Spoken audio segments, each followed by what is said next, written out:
Terima kasih Anda masih menyaksikan Kompas Siang, Saudara. Sidang lanjutan mantan Mentan Syahrul Yassin Limpo kembali digelar hari ini. Setelah pada pekan lalu jaksa menghadirkan saksi-saksi, kini giliran kuasa hukum Syahrul menghadirkan saksi meringankan atau saksi discharge.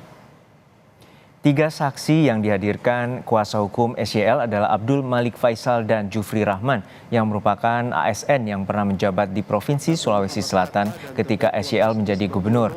Sedangkan satu saksi lainnya yakni Ralfi Fauzi yang merupakan anggota Partai Nasdem. Di sisi lain, kuasa hukum menyebutkan masih belum mendapatkan keterangan resmi terkait permintaan saksi meringankan kepada pejabat tinggi negara.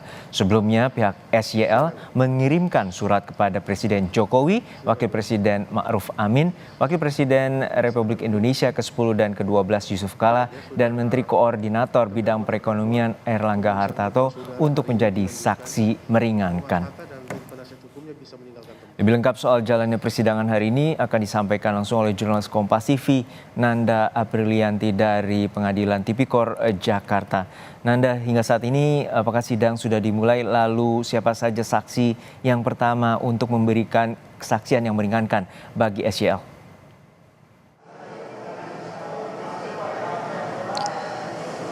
Untuk saat ini sidang sudah dimulai, Juno, tadi sekitar pukul 10.15 waktu Indonesia Barat, yang dimana sebenarnya proyeksi hari ini adalah menghadirkan 3 saksi meringankan dari pihak Syahrul Yassin Limpo.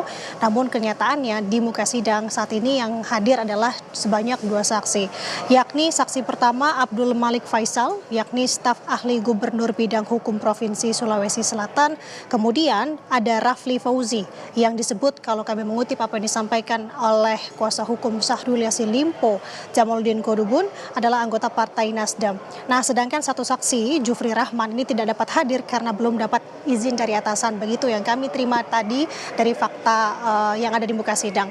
Sedangkan tadi pertanyaannya apa yang akan digali hari ini, sebelum saya menjelaskan terkait hal tersebut, Juno, yang menjadi sorotan dari belakang hari ini adalah terkait dengan surat yang diajukan oleh pihak Syahrul Yassin Limpo kepada para pejabat tinggi negara, yakni tadi ada Presiden Joko Widodo, kemudian ada Wakil Presiden Ma'ruf Amin, dan juga ada 2 pejabat tinggi lainnya.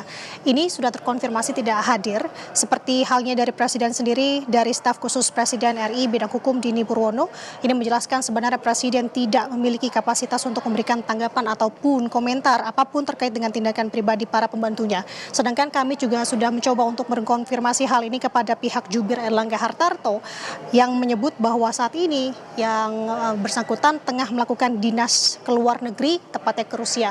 Ini yang bisa dipastikan bahwa keempat pejabat negara ini tidak dapat hadir hari ini. Nah, kembali terkait tadi apa yang akan digali.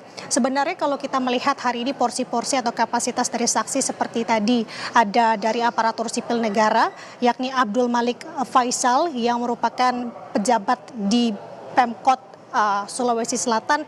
Ini adalah tentu untuk menggali sebenarnya bagaimana sosok dari Syahrul Yassin Limpo ketika menjabat sebagai Gubernur Sulawesi Selatan.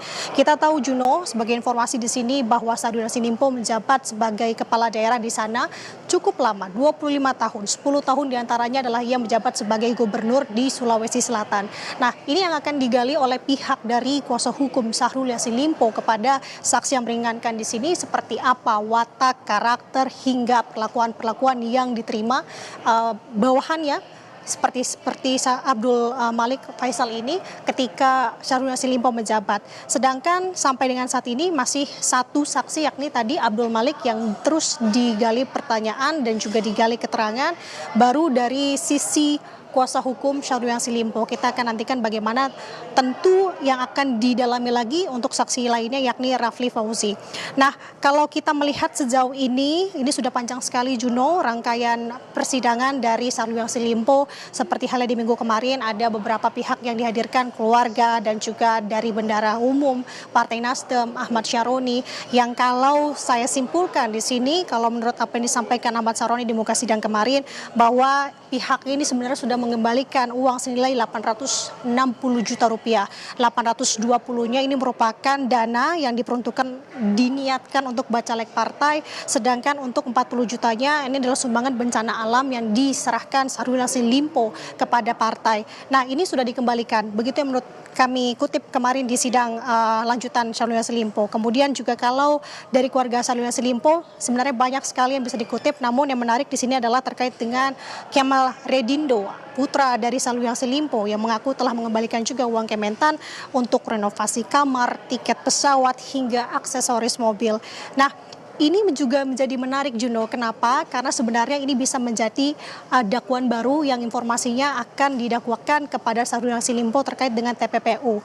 Karena sejauh ini di sepanjang persidangan ada kemungkinan dakwaan baru yang merujuk ke TPPU karena ada beberapa aset dari Syahrul Yassin Limpo yang memakai nama orang lain seperti mobil dan juga rumah. Seperti contoh, untuk mobil di sini, mobil Innova SYL yang dibelikan untuk putrinya dengan kucuran dana dari Kementerian Pertanian, yakni Indira Cundatita. Kemudian untuk rumah sendiri, kita tahu di persidangan kemarin disampaikan oleh istri SYL bahwa rumah aset SYL lainnya yang menggunakan nama orang lain berupa rumah di Jalan Limo nomor 42C, Kebayoran Lama, Jakarta Selatan. Rumah seharga 1,11 miliar ini dibeli istri SYL melalui overkredit dengan menggunakan nama General Manager Media Radio Prambors Dirgaraya Santo. Nah, ini menarik karena banyak fakta-fakta baru yang terkuak sebenarnya. Kita akan lihat apa yang akan disampaikan oleh saksi meringankan hari ini. Tentu kalau ini dari sisi meringankan adalah hal-hal yang tentu meringankan dari terdakwa. Namun kita akan kaitkan lagi dan update kembali apa-apa saja temuan yang disampaikan oleh saksi meringankan hari ini. Juno kembali ke studio. Kita nantikan bagaimana persidangan yang saat ini menghadirkan dua ASN yang meringankan dari terdakwa SYL. Terima kasih jurnalis Kompas TV Ninda Aprilia dari Pengadilan Tipikor Jakarta.